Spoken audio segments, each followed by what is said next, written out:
TVH Land.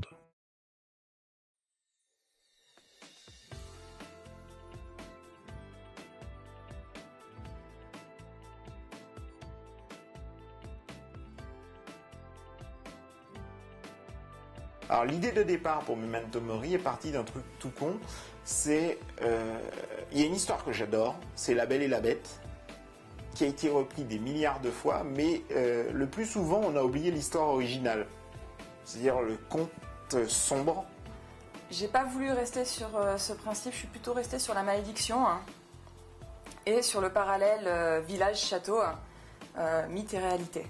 Ce qui m'a le plus plu dans Memento Mori, justement, c'est le fait d'avoir une mise en page. C'est pas un élément en particulier de l'histoire ou un personnage, mais c'est le fait d'avoir une mise en page très dynamique, très cinématographique, comme justement on la retrouve dans le manga, et en même temps un dessin qui est vraiment très détaillé, très beau, et surtout une mise en couleur sublime.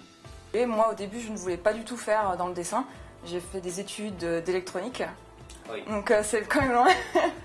Donc sortant de là, comme j'ai commencé le fanzine au lycée, je suis partie plus à Paris en école de graphisme, communication, parce que bon, l'école de BD, je dis bon, ça va pas forcément me faire me nourrir si ça marche pas.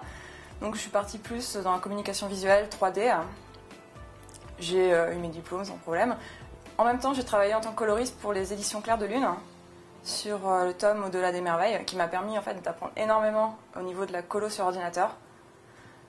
Et j'ai trouvé que ce qu'elle faisait correspondait vraiment à ce que j'aimais et qui, pour moi, apportait justement cette idée de à la fois manga, à la fois BD franco-belge, etc.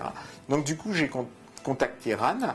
De fil en aiguille, j'ai travaillé en tant que coloriste pour Soleil. J'ai également participé au collectif Sentai School, avec des personnes justement comme Morgil aussi a participé. Et j'ai été contactée par Tonkam qui m'a dit viens voir, est-ce que tu as un projet, ça m'intéresse, j'aimerais monter une collection. Donc, ce sont des BD qui font pas du manga à la française, mais qui font plutôt de la bande dessinée à la japonaise. Et du coup, moi ça me parle beaucoup, et je pense que ça va parler à pas mal de monde.